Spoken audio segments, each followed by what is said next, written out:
Hey kid, don't ever let them get inside your head.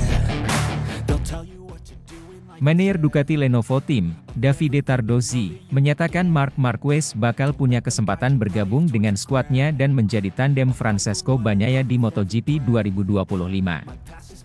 Meski begitu, Tardozzi mengaku pihaknya tak mau gegabah.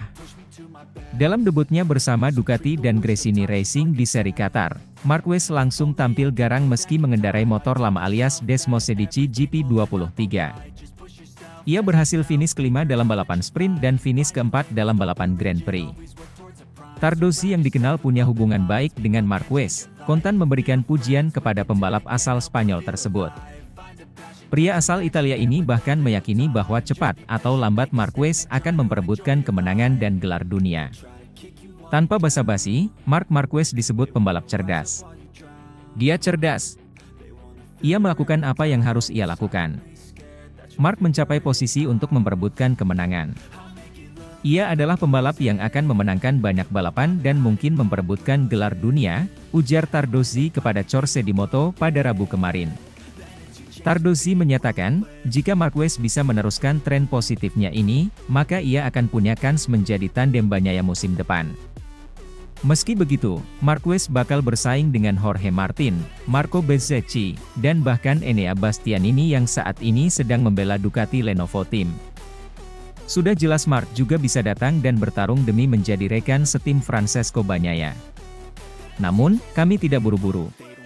Saya tak tahu kapan keputusan ini akan diambil. Namun, Marc adalah seorang juara yang hebat, lanjut Tardozzi, yang juga mantan pembalap World SBK. Semua akan pasti bisa kembali ke papan atas kalau sudah niat. Pujian untuk Marquez juga datang dari General Manager Ducati Corse, Gigi Dall'Igna. Ia mengaku tak kaget Marquez langsung tampil garang. Menurutnya, ini semua berkat talenta dan kemampuan adaptasi sang 8 kali juara dunia yang tak terbantahkan. Marc telah menunjukkan semua talenta dan kelasnya dalam kemampuan beradaptasi. Ia sudah menjadi protagonis yang menakutkan di atas motor yang benar-benar baru baginya. Dia menjadi rider terbaik di atas motor 2023 kami, tutur Dall'Igna via GP1. Ini semua berkat pengalaman dan hasrat seorang juara, yang ingin kembali ke performa yang baik. Jika ia sudah berkata begitu, maka ia akan membuat perbedaan dalam petualangan barunya, lanjut pria yang juga ex-direktur teknis Aprilia Racing ini.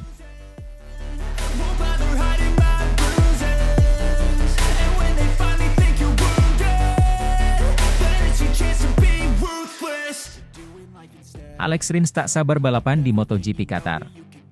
Begini penampakan livery baru YZR-M1 yang tampak lebih bongsor. Dalam debut perdana bersama Yamaha, Alex Rins memuji livery spesial Yamaha YZR-M1 yang tampak sudah dipersiapkan matang-matang jelang gelaran perdana MotoGP Qatar nanti malam. Alex Rins menyatakan tak sabar untuk segera mengendarai Yamaha M1 di balapan pembuka MotoGP Qatar. Setelah menjalani tes pramusim di Sepang dan Lusail, Alex Rins akan melakukan debut resmi di MotoGP akhir pekan ini. Rins absen di MotoGP Qatar musim lalu setelah mengalami tahun yang penuh dengan cedera bersama LCR Honda. Meski hanya tampil 7 kali sepanjang musim, Rins tetap mampu meraih kemenangan setelah membawa Honda meraih kemenangan di kota. Kini Rins di Yamaha bersama juara dunia 2021 Fabio Quartararo. Ia pun bisa menjadi kuda hitam untuk meraih hasil serupa. Rins masih bersaing dengan Maverick Vinales dan Jack Miller untuk menjadi pebalap MotoGP pertama yang menang dengan 3 merek berbeda. Namun untuk melakukannya, Rins mengakui bahwa ia masih perlu beradaptasi lebih jauh dengan motor M1. Babak baru bersama Yamaha secara resmi dimulai akhir pekan ini. Saya tetap tinggal di Qatar setelah tes karena prediksi cuaca yang tidak terlalu bagus di tempat tinggal saya, dan saya ingin bisa berlatih sebanyak mungkin dan berada dalam mode balapan sedini. Mungkin, ujar Rins mengutip Crash 73. Saya sangat termotivasi dan secara umum cukup penasaran untuk melihat apa yang bisa kami raih akhir pekan ini, imbuhnya. Sementara itu, motor M1 disebut tidak membuat langkah maju dalam pengujian seperti yang pembalap mereka harapkan. Baik Rins dan Quartararo senang dengan paket keseluruhan, tetapi jelas bahwa keduanya berharap lebih karena masih ada jarak yang cukup jauh dengan tim-tim seperti Ducati, KTM, dan Aprilia. Direktur tim Yamaha, Massimo Meregali menyebutkan bahwa pihaknya telah mengantongi gambaran soal hasil yang akan dipetik di MotoGP Qatar nanti.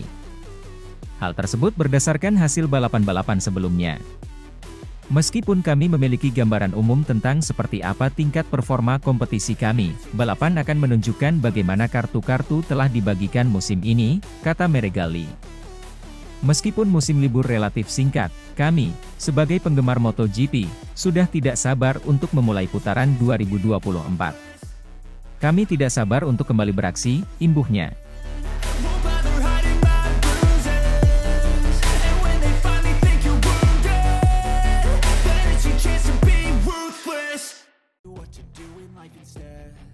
Alex Rins sebut dua kekurangan yang harus ditingkatkan Yamaha jelang MotoGP Qatar 2024. Pembalap Monster Energy Yamaha, Alex Rins menyebut dua kekurangan yang harus dibenahi timnya jelang MotoGP Qatar 2024. Menurutnya dua kekurangan tersebut membuat Yamaha kalah bersaing dengan pabrikan lain di tes MotoGP 2024 Qatar. Alex Rins menempati posisi ke-16 dengan waktu 1 menit 52. 103 pada hari kedua tes MotoGP Qatar yang berlangsung di Losail International Circuit, Qatar, Selasa, 20 Februari 2024. Hasil tersebut menjadi peningkatan, setelah pada hari pertama menempati peringkat ke-19 dengan waktu 1 menit 53.642 detik. Namun, Alex Rins masih belum bisa menyamai kecepatan Fabio Quartararo meski sama-sama mengendarai YZR M1. Sebab, El Diablo, julukan Fabio Quartararo, menempati posisi ke-14 pada hari kedua dan ke-10 pada hari pertama. Alex Rins sadar YZR M1 masih perlu mendapatkan peningkatan. Dia menilai motor pabrikan asal Jepang itu masih memiliki dua kekurangan, yakni di bagian rem dan akselerasi. Jika kami menemukan sesuatu, mungkin akan menarik untuk meningkatkan rem dan akselerasi, kata Alex Rins dikutip dari Motosan, Kamis, 22 Februari 2024. Meski pengereman YZR M1 lebih baik di Qatar dibandingkan Sepang, Alex Rins menilai cengkeraman motornya masih kurang saat keluar dari tikungan serta akselerasinya. Bahkan, dia menganggap dua kekurangan tersebut membuat Yamaha kalah bersaing dengan pabrikan lain. Sejujurnya saya merasa, Yamaha, lebih baik pada rem, di Qatar, dibandingkan dengan Sepang, tetapi kami masih kurang. Sedikit cengkeraman saat keluar dari tikungan, seperti di tikungan 7, 8, dan akselerasi di tikungan 15, sepertinya pabrikan lain memiliki sedikit lebih keunggulan, banyak dari kami, ujarnya. Mantan pembalap LCR Honda itu pun menilai Yamaha sudah meningkatkan mesin YZR M1 untuk bisa tampil kompetitif. Bahkan, Alex Rins menilai Yamaha cukup bagus untuk berada di lintasan lurus.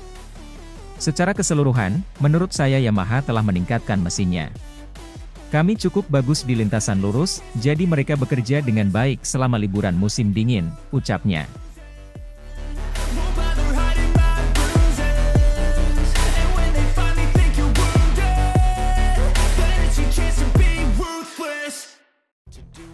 Serius Alex Rins bakal rombak YZR M1 jadi motor paling gahar di MotoGP 2024. Kehadiran Alex Rins di skuad Yamaha MotoGP digadang-gadang berkontribusi dongkrak motor MotoGP Yamaha YZR M1, memang benar bisa begitu? Sosok Alex Rins diberi julukan Tebakri bukan tanpa alasan loh. Tebakri atau diterjemah secara harfiah adalah tukang roti dapat dideskripsikan seorang yang tekun dan memperhatikan detail sampai hasilnya sempurna. Hal itu yang dipamerkan Alex Rins saat bersama skuad Suzuki MotoGP di 2017 hingga 2022. Bahkan saat pembalap kelahiran 8 Desember 1995 itu jadi satu-satu pembalap yang antarkan motor MotoGP Honda menang musim lalu. Gara-gara kemenangan itulah Honda pabrikan tidak mendapatkan hak konsesi di MotoGP 2024. Untungnya FIM dan Dorna Sports mengubah regulasi hak konsesi MotoGP 2024 dengan tujuan membuat motor MotoGP pabrikan Jepang bisa kembali bersaing dengan Eropa. Memang sebegitu pentingnya Alex Rins direkrut Yamaha pabrikan demi mendongkrak motor Yamaha M1 di MotoGP 2024. Fakta hanya ada pembalap Alex Rins yang tersedia di bursa transfer saat itu ditambah Yamaha pabrikan hanya satu-satunya skuad MotoGP yang berkompetisi. Tidak seperti skuad MotoGP pabrikan lain yang menurunkan skuad pabrikan dan satelit. Alex Rins sudah terbiasa menjalani peran sebagai pembalap andalan sekaligus pengembang. Peran yang sudah diembannya di skuad Suzuki MotoGP sejak 2017 hingga 2022 silam dan kontribusi R42 terbukti mengantarkan Suzuki juara dunia MotoGP 2020 silam. Alex Rins juga terbukti kenal betul karakter motor MotoGP konfigurasi inline 4 sebagaimana dengan motor MotoGP Yamaha YZR M1 musim ini. Apalagi terhitung Suzuki pabrikan cabut dari MotoGP, motor MotoGP Yamaha YZR M1 menjadi satu-satunya motor konfigurasi inline 4 di MotoGP sejak 2023 silam. Kemampuan Alex Rins sebagai pembalap reguler dan pengembang serta pengalaman lama dengan motor MotoGP konfigurasi inline 4 mampu meningkatkan Yamaha M1 musim ini. Apalagi kelemahan saat Alex Rins di Suzuki pabrikan dulu minim eksplorasi dan riset aerodinamika jadi kendala. Sepertinya tidak terjadi di Yamaha pabrikan, hal itu dibuktikan dengan bergabungnya insinyur ex Ducati pabrikan. Sebut saja, Marco Nicotra ahli komputasi aerodinamika dan Massimo Bartolini penanggung jawab performa Ducati Desmosedici GP sebelumnya. Setidaknya, pengalaman Alex Rins di Suzuki pabrikan tanpa sokongan maksimal urusan aerodinamika bisa memberikan feedback positif. Belum lagi, konsesi MotoGP 2024 boleh dikatakan menguntungkan Yamaha pabrikan karena pembalap reguler boleh melakukan tes atau uji coba dengan motor MotoGP Yamaha M1 yang dikembangkan. Peran Alex Rins dengan pengalaman sebelumnya sebagai pembalap sekaligus pengembang bisa bikin motor Yamaha M1 lebih baik di MotoGP 2024. Itulah alasan Alex Rins dikontrak Yamaha pabrikan, belum lagi Tebakeri bisa bikin sejarah jika bisa menang di atas motor Yamaha M1 di MotoGP 2024. Alex Rins punya kans jadi pembalap pertama dalam sejarah MotoGP modern 4 tak yang berhasil menang di atas 3 merek motor berbeda. Alex Rins sebelumnya menang di atas motor MotoGP Suzuki GSX-RR 2017 hingga 2022, dan Honda RC213V 2023. Nah, jika sampai R42 menang naik motor MotoGP Yamaha YZR M1 maka sejarah pun terjadi. Alex Rins diproyeksikan sebagai Third Part 2 di Yamaha musim mendatang.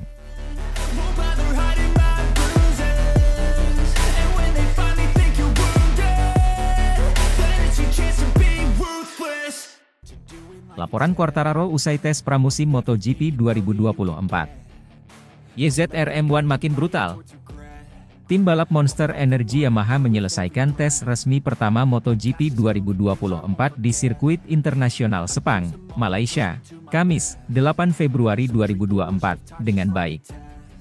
Fabio Quartararo dan Alex Rins menyelesaikan 3 hari pengujian, di mana masing-masing menduduki peringkat ke-11 dan 16 klasemen secara keseluruhan. Sesi 8 jam ketiga berturut yang dilaksanakan, sangat penting untuk mengumpulkan beberapa data akhir sehubungan dengan adanya penyesuaian yang baru.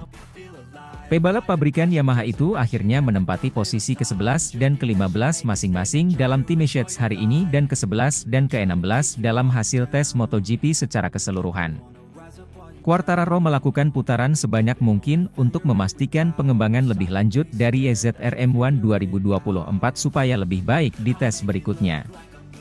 Quartararo menyelesaikan 56 lap dan pada akhirnya menyetujui mesin baru, aerodinamis, dan perangkat peluncuran serta mencatat kecepatan balapan yang positif. Waktu terbaiknya pada hari ketiga ialah 1 menit 57,525 detik yang dibukukan pada lap 12, membuatnya menyelesaikan tes di posisi ke-11 terbaik. Semua berjalan positif. Kami masih perlu meningkatkan kecepatan kami, jadi mudah-mudahan kami bisa mengambil langkah maju, ujar dia dikutip laman resmi Yamaha Racing, Jumat kemarin. Mesin 2024 lebih baik, aerodinamis juga lebih baik, tapi kami kehilangan cengkeraman elektronik. Dengan kinerja ini saya pikir kita selangkah demi selangkah semakin dekat ke puncak, lanjut dia. Quartararo pun menyatakan bahwa targetnya dalam laga tes dapat menduduki 2 baris pertama di kualifikasi. Sementara Rins menggunakan hari terakhir tes di Sepang untuk memberikan penilaian penuh atas berbagai item pengujian yang dibawa oleh Yamaha. Fokus penuhnya adalah menyiapkan motor untuk musim 2024 dan mengumpulkan data sebanyak mungkin. Lap tercepatnya adalah 1 menit 57,879 detik, yang dicatat pada lap 13/52, yang membuatnya menyelesaikan tes Sepang di posisi ke-15 pada peringkat hari ketiga dan di posisi ke-16 dalam hasil gabungan, 1 menit, 197 detik dari puncak. Saya cukup senang karena kami melakukan pekerjaan pengujian dengan baik sejauh ini, kata Rins. Memang benar kami masih mengerjakan setup dalam hal memperbaiki konfigurasi motor. Saya sedikit kesulitan untuk menghentikan motornya. Dan ban belakang sedikit terangkat. Kami kehilangan sedikit waktu di area itu, tambah dia.